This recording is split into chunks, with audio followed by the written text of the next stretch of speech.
अस्सलामुअलैकुम तो की हाल मेरे बहन भाइयों उम्मीद करना ठीक हो सो अलहमदुलिल्लाह मैं ठीक ठाक हाँ। तो इस दिन मेरी एक छोटी जी रिक्वेस्ट है कि मेरी वीडियो ਨੂੰ लाइक किया करो और मेरे चैनल ਨੂੰ सब्सक्राइब कर लो ताकि मेरे हर आने वाली वीडियो थोड़े तक बआसानी पहुंच सके। बाजी और नाश्ता तैयार कर दे पे देखो जी बच्चे नाश्ता कर रहे हैं माशाल्लाह। अस्सलाम वालेकुम की हाल चाल है मेरे बहन भाइयों उम्मीद करने आप किसी ठीक ठाक हो।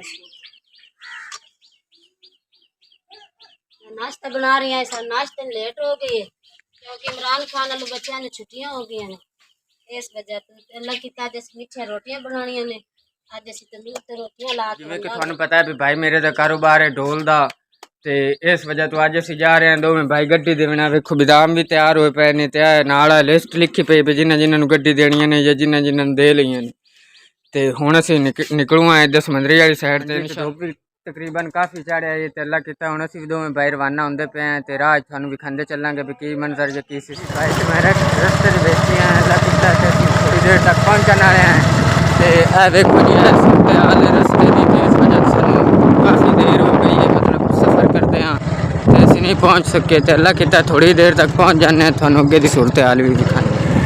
जी ते माशाल्लाह बड़े सोहने लगते पे ने बहुत खूबसूरत नज़ारा है माशाल्लाह। जैसे अपने रस्ते जा रहे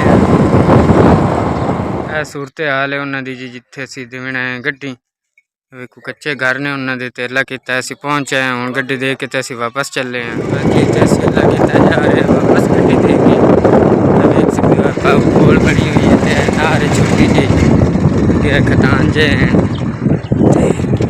इस साइड से असा जाना गढ़ फतेह शाह वाली साइड भाई तो मैं आ गया वापस उदू गड्डी दे के ते हुण मामू तो मैं चले हैं मिठिया रोटियां वास्ते समान लवन भी मिठिया रोटियां बना के ते तंदूर ते मंडिए ते अट के शाम नूं अपने लिए रोटियां लावीए।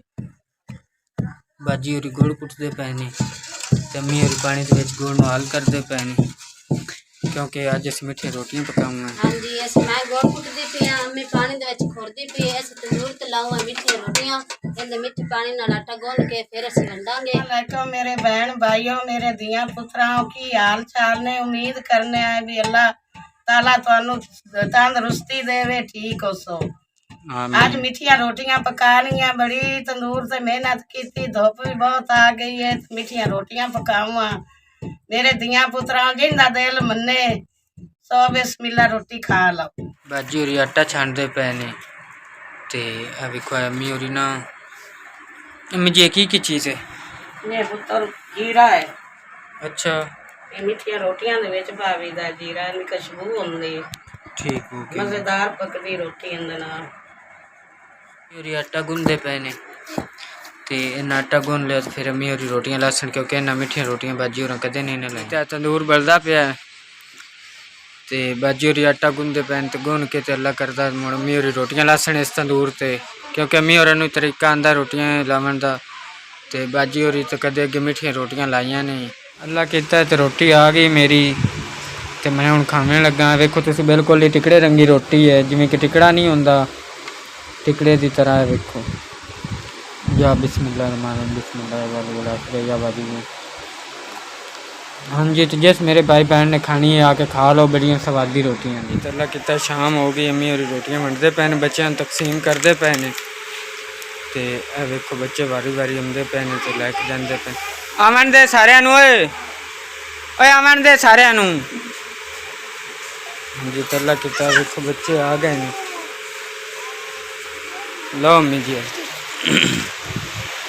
माशाल्लाह माशाल्लाह जी बच्चे भी काफ़ी आ गए हैं तो अम्मी होरी रोटियां वंडदे पे ने जिस मेरे भाई बहन ने खानी है आके खा सकता है साथ बिस्मिल्लाह कोल मोमना भी बैठी है मसाला पे कुटे हुआ ते आगे आलू पे ने कट्टे हुए नाल दाने पे ने बाजी और में वसर पा दी बाजी की पकांदे पे हो चावल पकावा बुला दे। अच्छा ठीक और मरचा पाऊंगा विच मसाला कुटिया है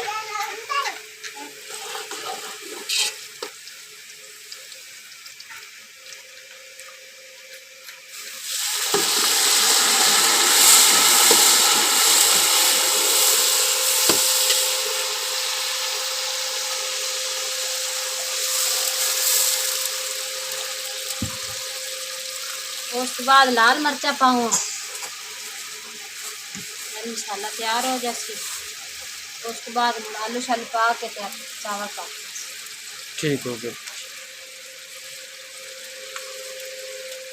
मैं दाम लाऊंगा, बच्चे भूखे नहीं इस वजह से लेट होगी आज बड़ी, तो मैं दाम खोल के बच्चे दे देंगे चावल लेट हो। ठीक हो गया भाजी। तो चावल पक गए ने ते रात भी हो गई काफ़ी, ते भाजी और पांदे पैन बच्चों वास्ते काफ़ी। मैंने दो इजाज़त, इंशाअल्लाह कल दे व्लॉग विच मुलाकात हो। खुदा हाफिज़।